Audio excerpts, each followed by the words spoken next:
Howdy, kitties. I got me a big one going on today. Went out to the bar, had me a few shots of Jaeger-tastic, and I don't remember much after that, but I woke up sometime around 3:22 in the p.m. with a big belly and a lot of uncomfortable pain. So with that perfectly appropriate setup, I say it's high time to get around to reviewing today's putrid picture, 1981's Inseminoid, a pregnancy panic about an archaeological astronaut who ends up being extraterrestrially expectant. Oh, and this little bastard is a kicking. So let's get that sleaze docket out of the way so we can hurry up and get this little mommy's feet in the foot bath. We have 12 dead bodies, 7 cups blood, 2 naked breasts, 1 naked bajingo, sci-fi synth score, intro narration exposition, exploding crystals, alien archaeology, corded space phones, space train ride, alien birthing sequence, 2 gurgling newborn aliens, 1 exploded door, ominous hair loss cliche, ominous shadows cliche, no time to explain cliche, evil taunting murderer cliche, space cowboy cliche, industrial saw to the ankle, 2 space harpoons to the chest, vague evisceration death, alien tube to the bajingo, hair dryer to the face, skull to the counter, frozen atmosphere exposure death, girl on girl scissoring. Don't get too excited. One gal gets stabbed to death with scissors. Well, I guess be a little excited. Donkey Kongery, aka huckin' barrels down the stairs. Multiple human entrail meals. Head ground pound. Welding torch to the back. Welding torch to the torso.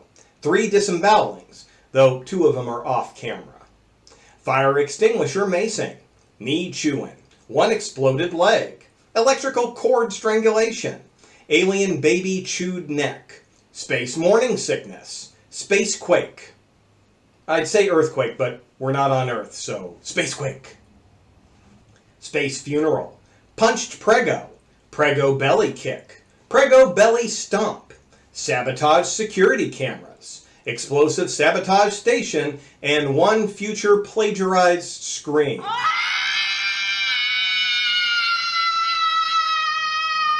Our movie is all about a team of astronauts doing excavation work on another planet in the hopes of finding some archaeological finds of an extraterrestrial species.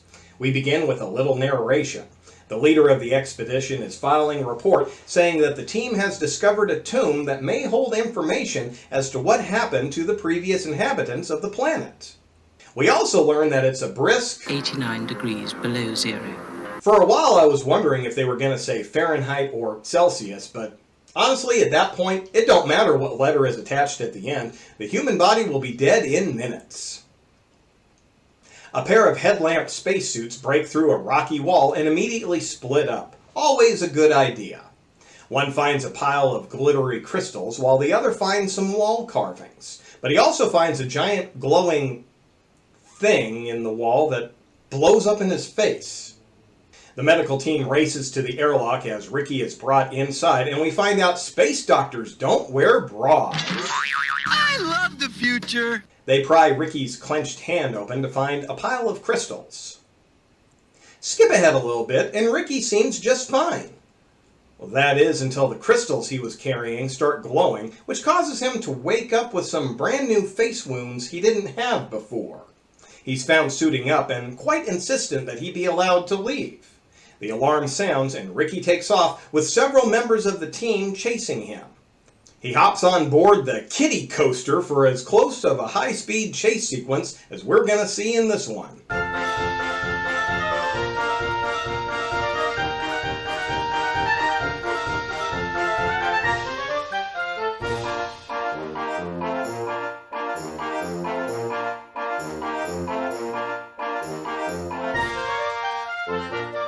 Ricky manages to make it out another airlock, but leaves the outer door open, which basically traps everyone else inside until the outer door is shut.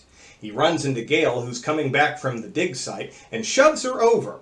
She manages to get her foot wedged in the walkway just as she discovers her thermal unit is failing. She can't come in and they can't go out to help, so Gary tries to walk her through getting the heat back on. Unfortunately, she's a panicky little thing and can't do the delicate wire work with a gloved hand. So, she gets the genius idea, remove her helmet and cut her fucking foot off. Are you stupid or something? But instead of getting free, she basically dies almost instantly. Meanwhile, at the tomb, Ricky frantically starts digging in the dirt and chases Kate away. She makes it back to the airlock and freaks out at Gail's corpsicle. She goes inside the airlock, but Ricky immediately yanks the door open again. She pulls out her harpoon gun and blasts him through the chest.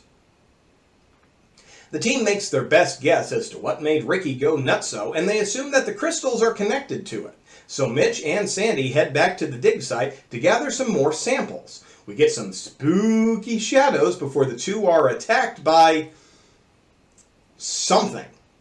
Mitch is ripped to pieces, and Sandy's air hose is yanked out, causing her to pass out. When she wakes up, she's naked on a slab, and Carl is giving her an injection. It gets kind of dreamy and trippy until we're hit with some absolute nightmare fuel.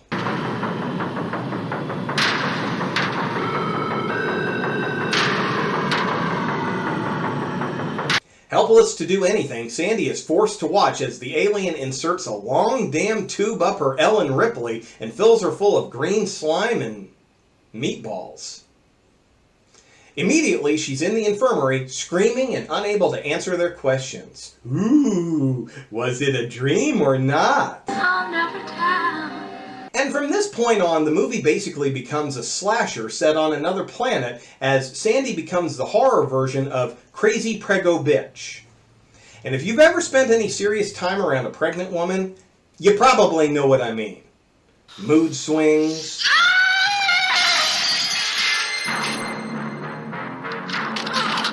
odd cravings,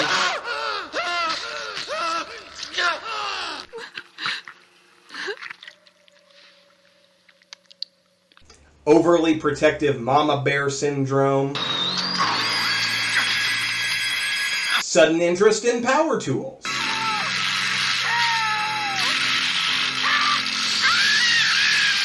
I mean, it varies from person to person, but it can range from mildly annoying to, Jesus fucking Christ, alright, I will get you a jar of dill pickles and strawberry syrup at 3:27 in the goddamn morning, please shut up and go to sleep.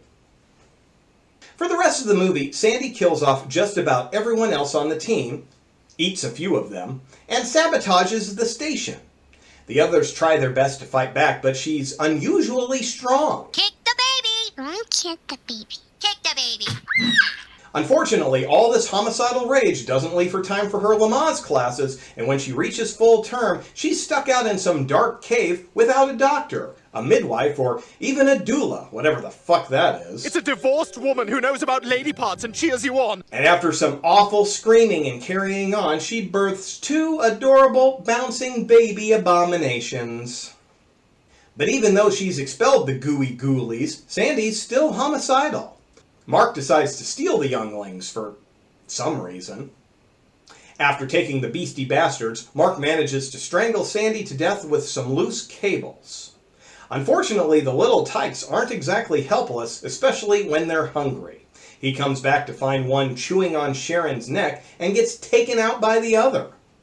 We jump cut to an episode of Cowboy Bebop. This is the cockpit of the ship that was sent to pick up our team at the end of their expedition. They set down and do a quick sweep of the facility and find a lot of dead bodies. They also discover all of the expedition research has been completely lost. We do a slow pan towards the back of the ship and find the little shits have managed to stow away in a trunk, and we roll the credits. Inseminoid is the epitome of the horror written check that never really gets cashed. The whole movie is sold on a woman forcefully impregnated by alien, but that's an extremely short sequence of the 93-minute runtime. The rest of the movie is basically just a slasher that takes place on another planet. Oh sure, the atmosphere is all sci-fi, but the horror side of it, it's mostly standard slasher fodder. And I think that's where this movie loses a lot of points. It feels like it's not living up to what it should be. Although there's an interesting angle this movie takes. The overall violence is quite primal considering the sci-fi setting. And I really like that. Forced impregnation, murder, cannibalism, blunt force injury, death due to harsh conditions. All of the weapons used to murder are cutting tools and guns that fire arrow-shaped projectiles. Add to that the fact that the movie takes place completely within rocky caves, and suddenly we see that, in spite of our technology, we humans basically remain hairless apes bashing each other's skulls in. And that's even more of an amazing turn of events considering the movie was originally supposed to take place on a ship, but had to settle for caves due to the budget. Thematically, I think it works a lot better in rocky corridors. It just feels weird watching a movie entitled Inseminoid and thinking, that was a little too subtle for my tastes. I mean, look at this. This VHS cover is gruesome. You see that staring back at you from the shelf of the grocery store movie rental, and the expectations get set kinda high. Unfortunately, it's selling us a movie that doesn't exactly live up to those expectations. It's 100% honest, but still feels lacking.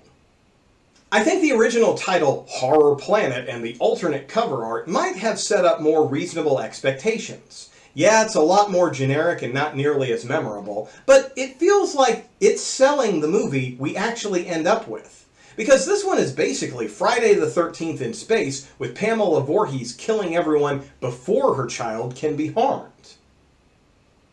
I suppose the best analogy I can come up with is, imagine you're an 80s child. Your birthday's coming up and you are super into He-Man and the Masters of the Universe. And the only gift you want is the Castle Grayskull playset. Your birthday comes and there's a big box wrapped up in He-Man wrapping paper. You rip it open and it's the Thundercats Cat's Lair playset. Still an awesome gift, but it wasn't exactly what you were expecting. That's what Inseminoid feels like. We got a great gift, it's just not the gift we really wanted. Only when the movie ends, I don't have ice cream and cake waiting to give me a sugar high to mask my slight disappointment. So I will give this one my recommendation, but with the warning that you don't go into it thinking it's going to be the sleaze-tastic treat the cover sold us.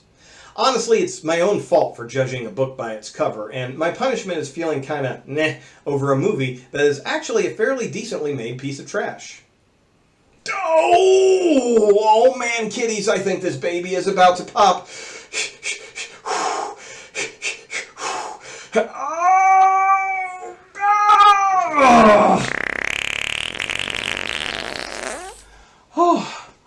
Oh, damn.